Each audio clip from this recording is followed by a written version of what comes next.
Module 4, Motion in Two Dimensions. Day 1. Begin Module 4 on page 105 and stop after doing on your own questions 4.1 and 4.2 on page 109. Now that we understand how to use and interpret two-dimensional vectors, it is time to begin analyzing situations in which two-dimensional motion occurs. There are, of course, many more situations in which two-dimensional motion occurs than those in which strictly one-dimensional motion occurs. Remember, however, the trick that we learned in the previous module. Whenever we analyze a two-dimensional problem, we should try to split it up into two one-dimensional motion problems. This is a trick that we employ heavily in Module 4. Navigating in two dimensions. In order to get started understanding how to see the one-dimensional problem or problems that exist in a two-dimensional situation, we're going to go over example 4.1. So we have a man walks at a constant speed of 1.20 meters per second with a direction of 45 degrees. What will be his displacement in 301 seconds? When you read this problem, you should picture in your mind a two-dimensional velocity vector. So we have our x-axis, we have our y-axis. This is the velocity vector of the man walking at a constant speed of 1.2 at an angle of 45 degrees. Remember, when we talk about angles in this course, the proper way to define them is counterclockwise from the positive x-axis. So this is the positive x-axis. So we're talking about angles counterclockwise. So going this way. So that is this angle, theta, is 45 degrees. Unless I tell you differently, any angle that I give you in a problem will always be defined from that manner. Now that we have a visual for the velocity vector, we need to calculate what the person's displacement would be after walking for 301 seconds with that velocity. At first, you might think that this is a tough problem because it involves a two-dimensional vector. Well, remember our trick, however. In any problem that uses two dimensions, we need to find the one-dimensional problem or problems within it. Think about how the man in this problem is walking. He is walking at a constant speed in a straight line. Sure, that line is pictured by a two-dimensional velocity vector, but nonetheless, he travels straight.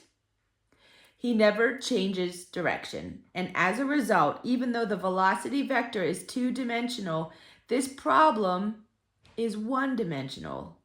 Thus, we can use our one-dimensional motion equations from Module 2. Here they are down here. In this problem, we are given the velocity, v, equals 1.20 meters per second, and time equals 301 seconds. Also, since the speed is constant, we know that the acceleration is 0. So let's write down what we're given. We know that that is the velocity, so we can say v equals 1.2 meters per second. We know that the time equals 301 seconds. We know that the acceleration is 0. It's because it's a constant velocity. So we have to figure out, in order to get the displacement, we have to figure out which equation that we're going to use. And of course, we're going to use this one. So we say delta x, or the displacement, is the velocity times the time plus 1/2 at squared. Well, we know that the acceleration here is 0. So this whole term will drop out because 0 times anything is 0.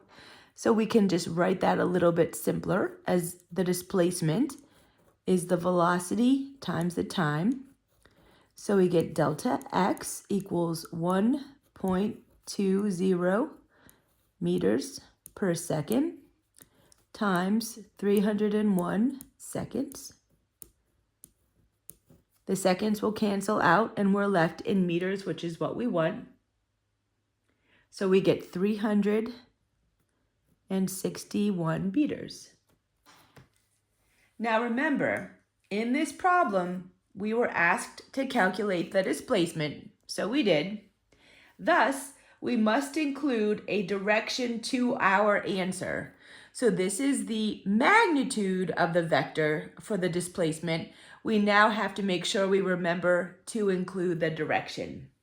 So what direction do we give? Well, the man started walking at an angle of 45 degrees and never deviated from that path. As a result, we know that no matter where he is in his walk, he can always be found at a direction of 45 degrees. Thus, after he has walked 361 meters, he is still at a direction of 45 degrees. The displacement vector then is 361 meters at 45 degrees. So the answer to what will his displacement in 301 seconds be? 361 meters at 45 degrees. Now this might seem pretty simple to you. After all, since the person in this example traveled in a straight line, we were able to use our one-dimensional motion equations. In addition, since we've already studied one-dimensional motion, solving this problem was a breeze. Well, that's all true. Things can get a lot more complicated, however. Let's consider example 4.2. Example 4.2. An explorer follows directions on a map. She first travels at a constant 0.92 meters per second in the direction of 113 degrees for 2.3 hours. She then turns to a heading of 220 degrees and travels at a constant 0.56 meters per second for 1.2 hours. What is the explorer's final displacement? So what we're trying to find is right here. If I were to draw a line from the origin to the final location, this is what we're trying to find right here. The first thing to do is to picture what's going on. Now that we see what happened in this problem, let's talk about how to solve it. Can we add velocity vectors together? Well, we could, but it wouldn't do anything. Remember, the explorer first travels in one direction and then travels in another direction. So, unlike the airplane and the boat problems we did in the previous module, these velocities do not affect each other. They happened independently, so adding them would really tell us nothing. Instead, we need to look for one-dimensional problems within the two-dimensional situations. The first leg of the journey is one of the one-dimensional problems.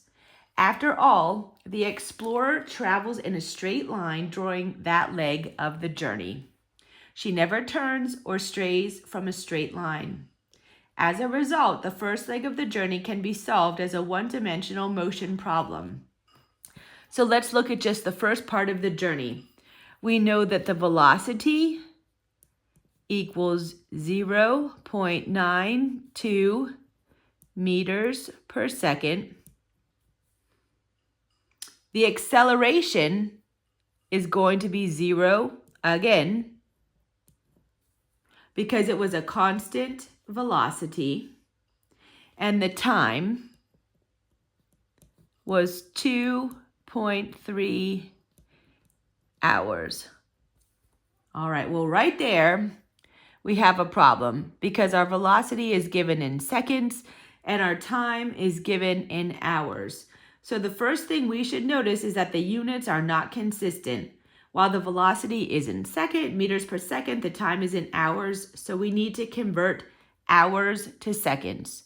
So let's start here. So 2.3 hours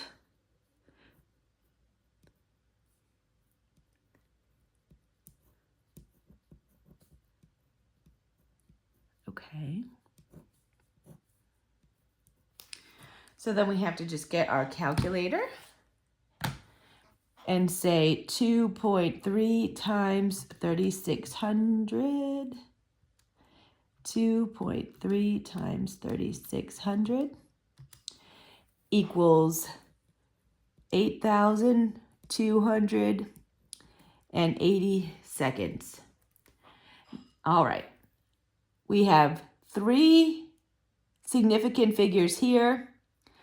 We can't. We can only have 2. So we need this to be 8,300 seconds or 8.3 times 10 to the 3rd seconds.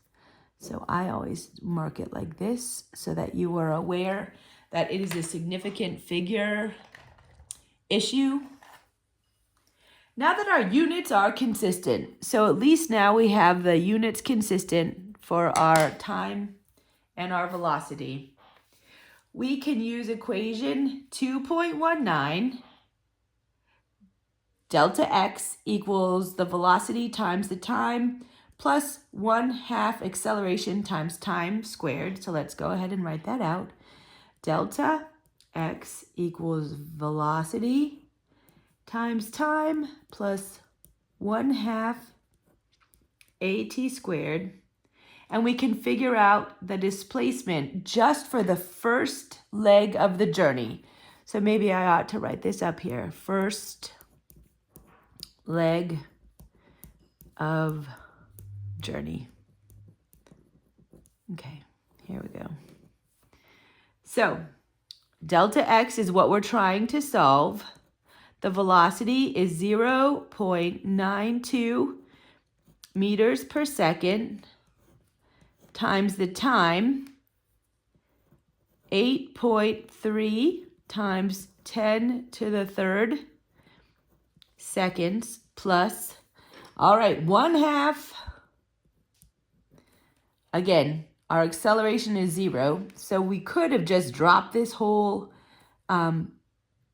portion out of it, and then time squared. We're just going to write it like this, because really this is going to 0 times anything is 0.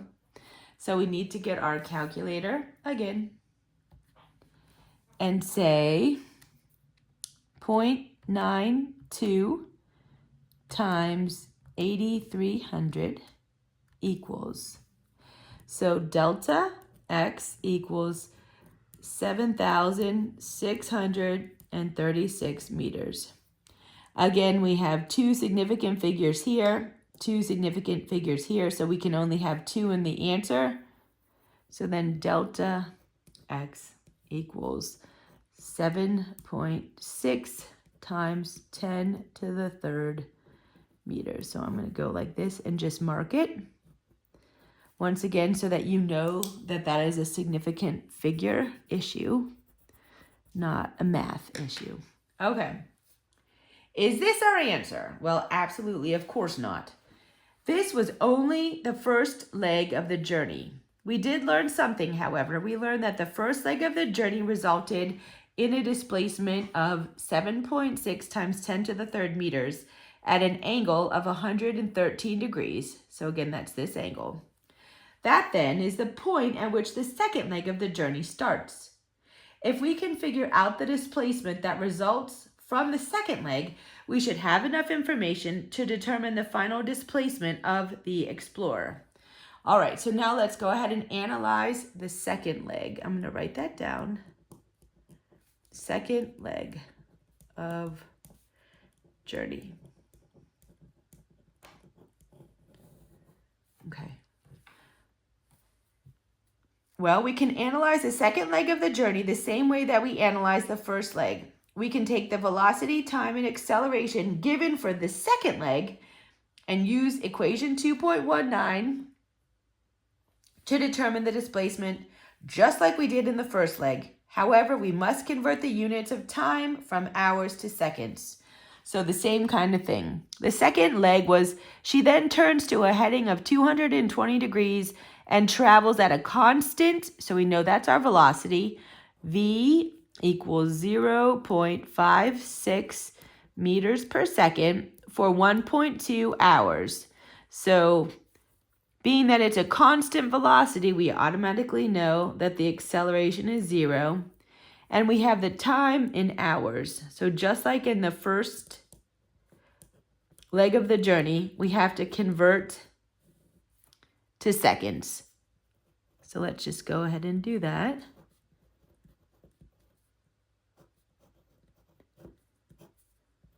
All right, let's get our calculator. 1.2 times 3600. We're left with 4,320 seconds. 4,320 seconds. All right, we have two significant figures here, so we automatically know that's too many. So again, I'm going to put the little star, and it's going to be 4.3 times 10 to the third seconds. All right, so now that we know our velocity, our acceleration, and time, we can use the same equation to figure out our displacement. So we have the displacement equals the velocity times the time plus 1/2 AT squared. Again, if we wanted to, we could just drop this out right now. Anything times 0 is 0, so that just falls out. So the displacement equals 0.56 meters per second times 4.3 times 10 to the third seconds. The seconds will drop out and we're left with meters, which is what we want when we're talking about displacement anyway. So then we'd say 0.56 times 4,300, 2,408 meters. 2,408 meters. And again, we know we can only have two significant figures. So that answer is 2.4 times 10 to the third meters. Okay. Now, what do we have? Well, we know the first leg of the journey resulted in a displacement of 7.6 times 10 to the third meters at 113 degrees, this. While the second leg resulted in a displacement of 2.4 times 10 to the third meters at 220 degrees. So, how can we find the total displacement? Well, just like we did in Module 3, if we have two displacements, we can add them in order to get the final displacement.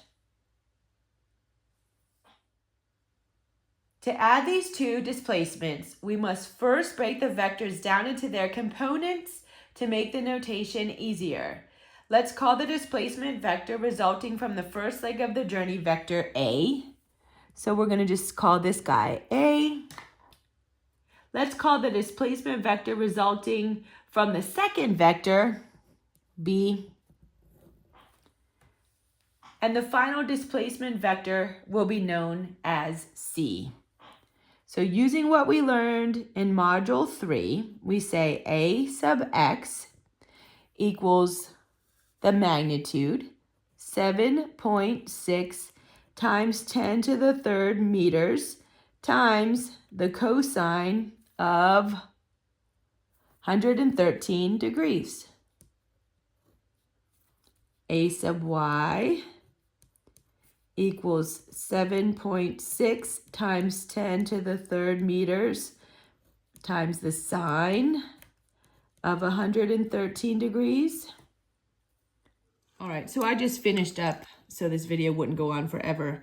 I broke apart a sub x, a sub y, b sub x, b sub y, and then I combined them. We know c sub x equals a sub x plus b sub x, and we know c sub y equals a sub y plus b sub y. Again, none of that is new. We learned that in the last module. Now we need to determine the magnitude and the direction of the final displacement vector. We know from Module 3, the magnitude is the square root of cx squared plus cy squared.